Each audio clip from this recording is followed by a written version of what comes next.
Primary 6 from YUMIN Primary School. Let's take a look at what we have learned for our double integral. Right now, we are at our applications. But which application are we at? Right now, we have MOI, our moment of inertia, in physics. But which shape is it? We have a lot of different shapes. In this question, it says, right now, we have an ellipsoid. Just at this time, we'll be using our third method. And this ellipsoid, we have semi-axis A, B, and C. We also have mass M. And this ellipsoid, you'll have to rotate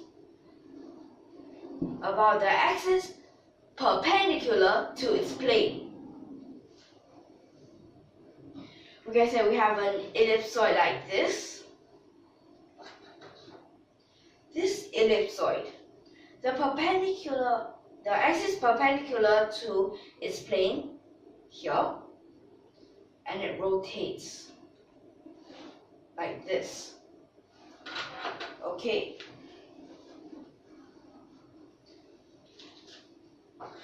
But this time, third method. What would we be using in our method 3? Method 3, we'll be using a new type of coordinate system. And for that, we'll have spherical coordinates.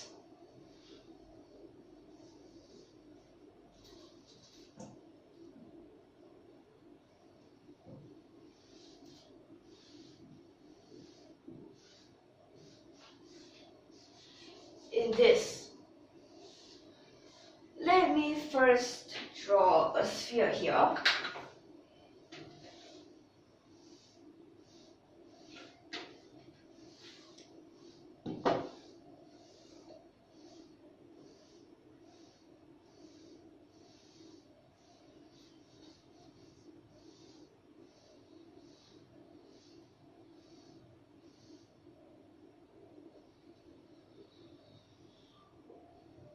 Like this. This is a sphere. We can say here is its center. Then we have an x-axis, a y-axis, and a z-axis.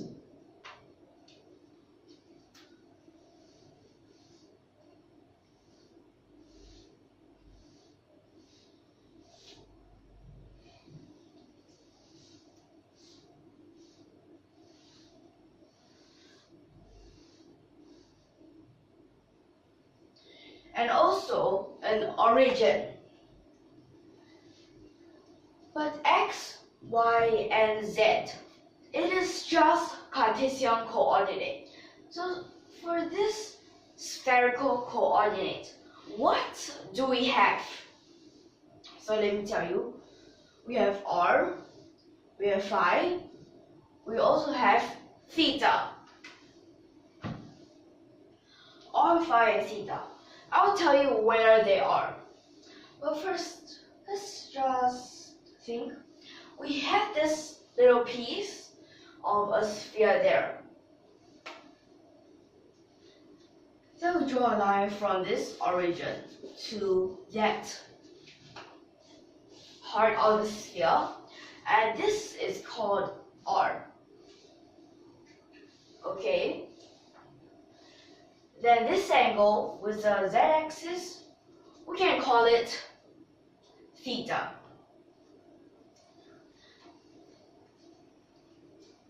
But then, where is the other angle? The phi. Okay, let me tell you. Phi is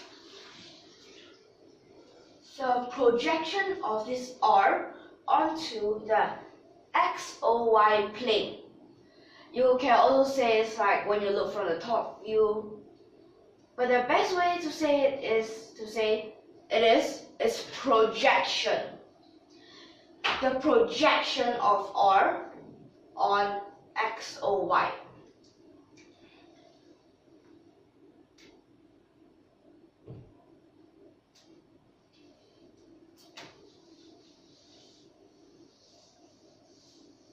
So let's say here is that projection. Then it's angle with the angle it forms with x-axis. That would be called phi.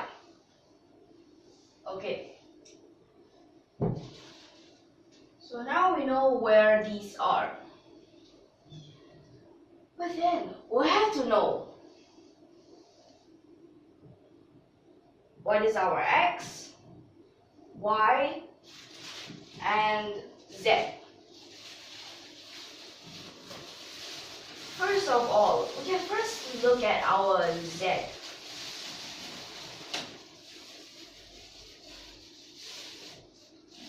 To find z, you can see this line I drew here forms a right angle with the z-axis. Now when it forms a right angle, we can think of our sine, cosine. So that means that we have R. Now we'll have to use cosine theta. Okay. So Z would be R cosine theta. Next we'll have to find how long is this projection. For that, this angle is theta. And here is a right angle, like this. Now we have a length R, we have an angle theta, we also have a right angle. We can also use our sine and cosine. So first we'll find this part. This would be R is opposite, so we can use sine theta. That means both of them will have a R sine theta. But for this part,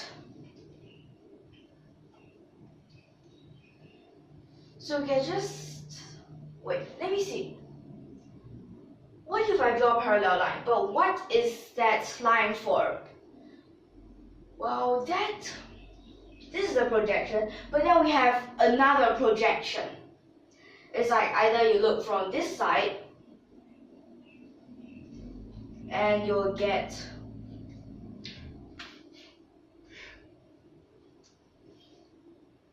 this parallel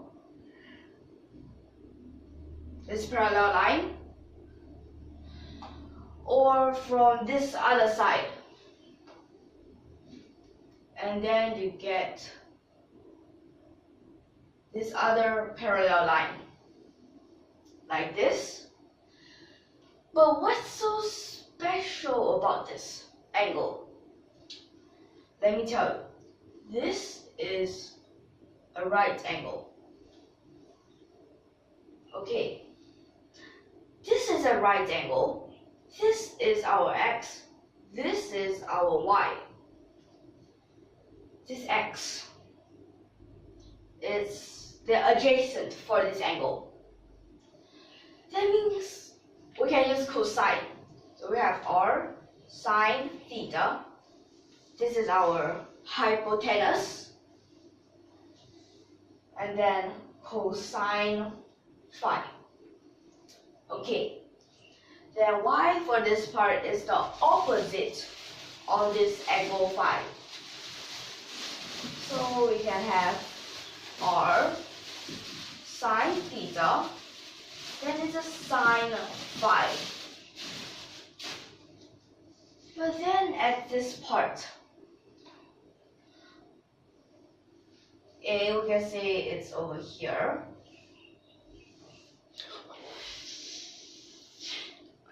But never mind. This is just wait. A, B, and C see, for our ellipsoid, because in our ellipsoid there are not just r's. Okay, so something like here, our ellipsoid.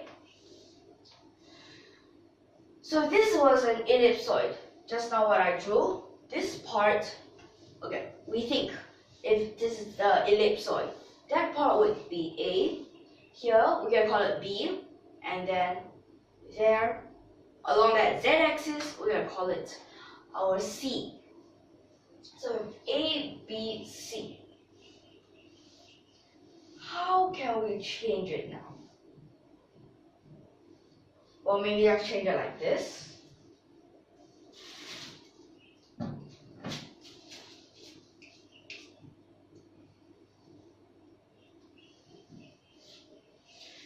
Could we just change it like this? Well, we could, but then where's our other thing? It's gone. So to replace that, we'll add this rho. But this, don't confuse it with the volume density. They are different things. Okay. So this rho times this A just to make it like something like in this sphere, something like our R. And the rest, same thing. Now we have this part. What else do we need? We already know X, Y, and Z. Oh yes, at first, we're using our Cartesian coordinates with the X, Y, and our Z. But we need spherical coordinates. How can we change it?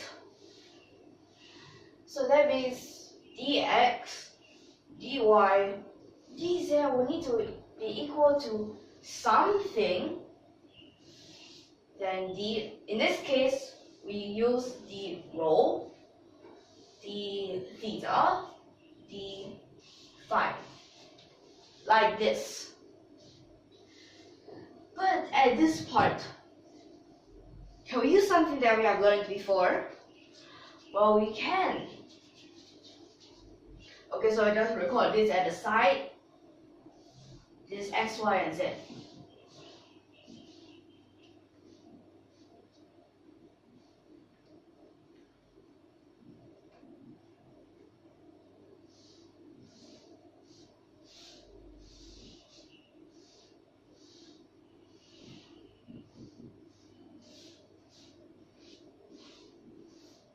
Like this, then I'll just erase this part. For these coordinates, because at first we're using the Cartesian coordinates, then after that we'll need to change it into spherical coordinates. That means we'll need to have this change. At first, Cartesian coordinates, dx, dy, dz. But now what we need is, so we have d rho, d phi, and d theta. But in front here, we need to have a factor. And this factor in front, because when we change from one coordinates to another, that would have an actual factor. So to find that, we'll use our Jacobian determinants. So Jacobian determinant, this first two lines is for our determinant. But sometimes you might see, sometimes add another two lines. Well, those other two lines is because sometimes when you don't know what's the right order, and it must be positive, that is when you will add the two extra lines outside. Okay, but let's see for this time. This determinant, we have partial differentiation. Partial x, partial rho. partial x, partial theta, partial x, partial phi. Then partial y, partial phi, partial y, partial theta, partial y, partial phi. Then partial z, partial rho, partial z, partial theta, partial z, partial phi, like this. If that last one you get is like negative, but let me tell you, any two columns, when they change place, there will be extra negative outside. Any two rows they change place, also a negative, an extra negative outside. Okay. But right now, let's see for this order, can we use it or not? Partial x, partial rho. According to this, we'll have a sine theta, cosine phi for the first, then partial x, partial theta, a rho, cosine theta, cosine phi. Then for the other, that is partial x, partial phi. That will be a rho, but then you get extra negative outside, and this sine theta and sine phi. Okay, then partial y, partial rho. That will become b sine theta, sine phi. Partial y, partial theta, that would be b rho, cosine theta, sine phi.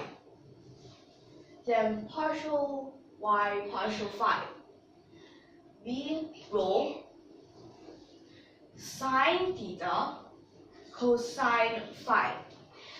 Then for our z, partial rho, c cosine theta. Then partial z, partial theta. Negative c rho sine theta. Then partial z, partial phi. We don't have a phi, so that will become 0. Like this. Let's try to factorize whatever we can.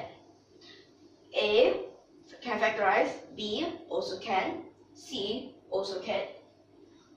Right now we already have an A, B, C. This column, a row. This column, also a row. Then the first don't have. So I have a row square. What else can we factorize? One more thing I can see. Last column, a sine theta. Like this. Right now we have to be really careful which of them don't have. A taken out. Sine theta. Okay, for this sine theta is still there. Cosine phi. A taken out. Rho also taken out. These two left.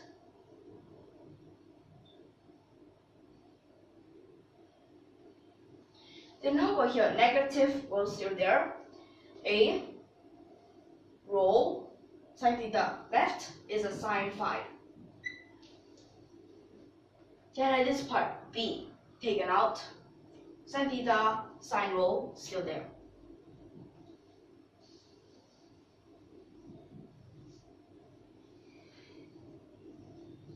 Then B and rho taken out, but cosine theta, sine phi is still there. Then B, rho, sine theta taken out. So we'll have a cosine phi. Then here, C taken out. left is cosine theta. C and rho taken out. Left negative sine theta, then 0, like this. So for this, left inside the determinant, we'll just use how we calculate our determinant. This plus, okay, that's a 0. Then like this, so it's a plus. We'll have cosine square theta, cosine square, okay, a cosine square theta, a cosine square phi.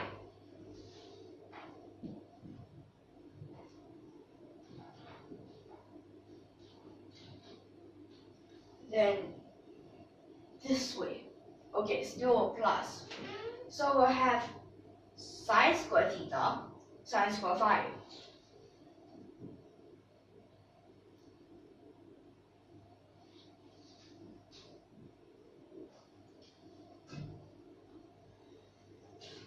And then, what else? Okay, time for the minus. Well, minus, but then there's a plus because of this extra negative. So we have a cosine square theta, sine square phi.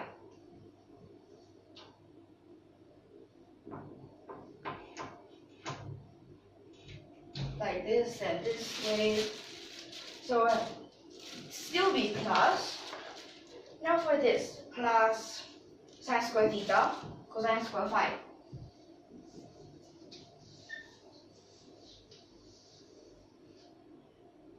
Then minus 0, like this.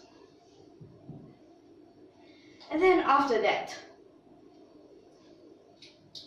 what's so special about this? We have A, B, C, rho, square, sine theta, still out there. Then cosine square theta, cosine square theta, take them out. It's just like factorizing. But then inside here will just become a 1. So cosine square theta. Then what's left?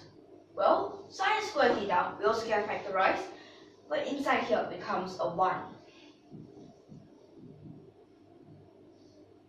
But then what happens? This thing also become a 1.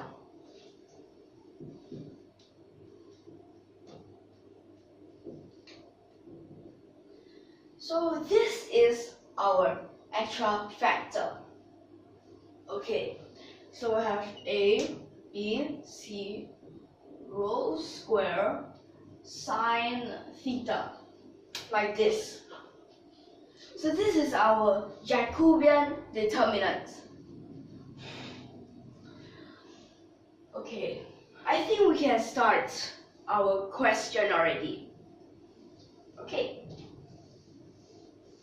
So let's start this question. First of all, we know I is equal to mr squared. So this is how you can find I, right? So I is mr squared. Then how about di? Because we just find a little tiny piece first. So for that r, we only want to the z-axis. We don't need it to be all the way to the origin. Maybe, wait, if it goes that way, we have an x, we also have a y, then I could just use x squared plus y squared. X squared plus y squared is r squared. M, but for the m, because right now we only need a little piece, so it's dm. Now we have to find what dm is.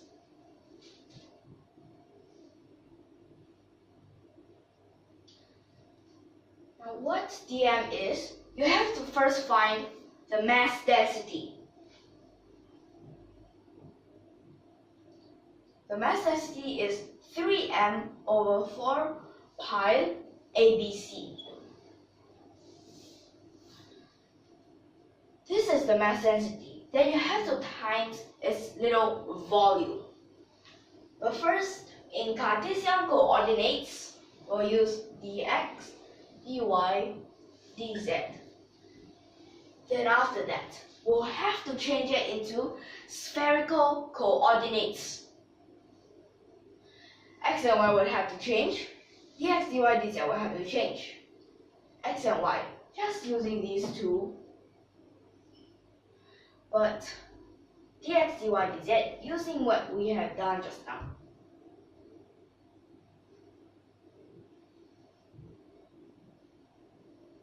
So for the x square will be a square rho square sine square theta cosine square phi plus, then the y square is b square rho square sine square theta sine square phi. Then 3m over 4 pi ABC. Then dx, dy, dz would be ABC rho square sine theta d rho d phi d theta. Then we might want to simplify a little bit to make it simpler and factorize some of them.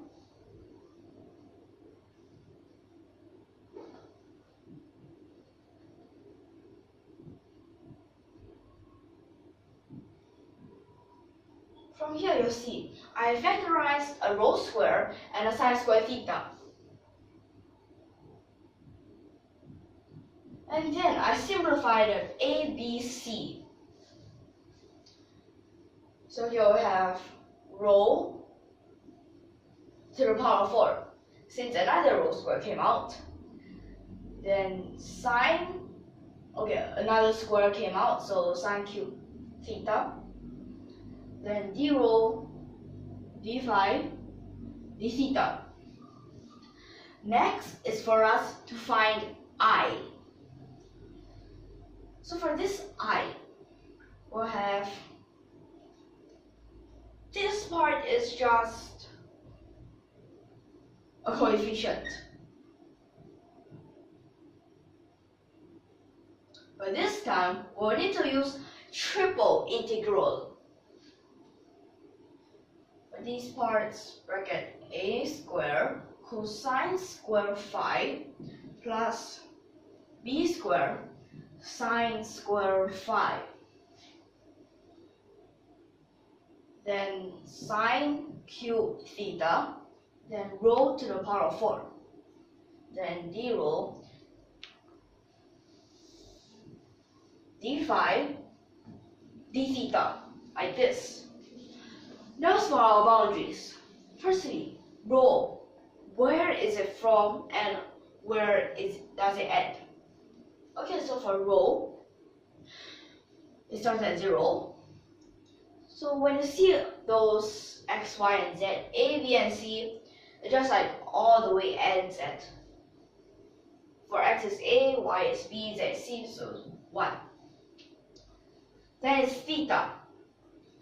Theta, just now, I let it be the angle between the r and the z-axis. So that means on top there is, you can say it's like an ellipse, then all the way to the bottom, 0 to pi. Wait, let me just tell you first, 0 to pi. But what if I just take half of it? It becomes 0 to pi over 2. Then we already need a 2. But let's see. For the phi, would we get any others? For this phi, at first, 0 to... Okay, so that is 0 to 2 pi. But what if I also change it into 0 to pi over 2? Then for that, you have to times an extra 8. Okay, then you have a 6m over pi for the first. Then what if I put whatever they need into things they are? 0 all the way to half pi For that, I want it to be the 5a squared. But meanwhile, I also can change them. Cosine squared, we can't integrate that straight away, so I use a double angle formula.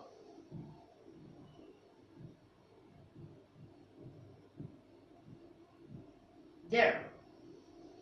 Double angle formula. Then plus b squared. Sine squared 5. I also can't integrate it straight away, so I will also use the double angle formula. So have 1 minus cosine 2 phi, then bracket d5. Then after that, we can have 0 to half pi for our sine cube theta d theta. And last but not least, 0 to 1 for our rho to the power 4 d rho. Okay. Let's see. For this part, can we integrate it already? Well, we can. First, let's look at this. Half a squared. But for that, we'll have an extra 5.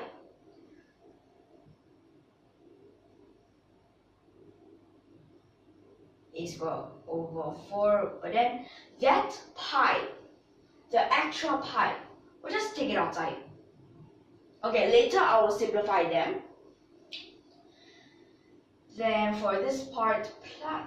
But then cosine 2 phi, when you sum in this, it becomes cosine. No, cosine becomes sine. So there's a sine pi. Then that's a 0. Don't you care? B squared this. Okay, same thing. Sine 2 phi, same thing. Just change this bracket. Then sine cube theta. Okay, that part. Firstly, I can put one of the sine inside. Then for the rest, I use one of our trigonal identity. The sine squared theta plus cosine squared theta equals 1. But at first, it should be, okay, let's see, it should be a 1 minus cosine squared theta.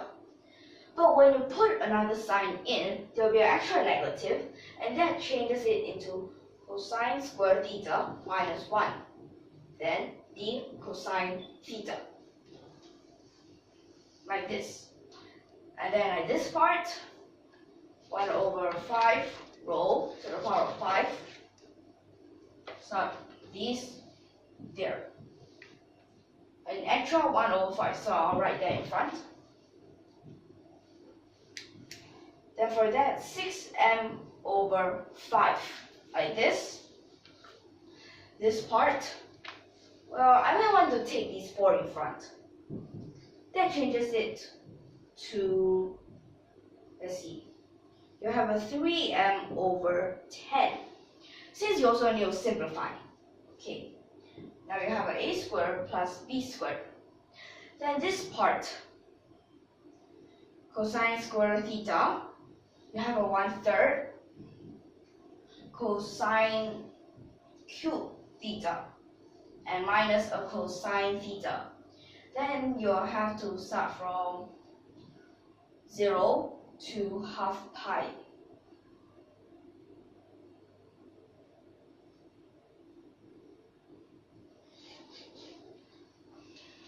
Then like this, 3m over 10 a squared plus b squared. Finally, for this part, just subbing them in. So cosine half pi, that's 0. 0. First part we don't need to care. Then minus this. Okay, so cosine 0, that's a 1. That means because this you need extra negative, so it becomes cosine theta minus 1/3 cosine cube theta. That's a 1 minus 1 minus 1 over 3. And that will give you a 2 over 3. put this in, like just simplify, and you'll get a m over 5 a squared plus b squared. And this is the final answer.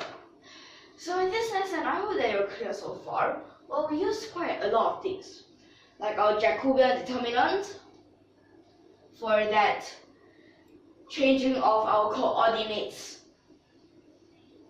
And then this part, sine, cosine, all of these identities. And triple integral. Okay, so for this lesson, I think we can end here.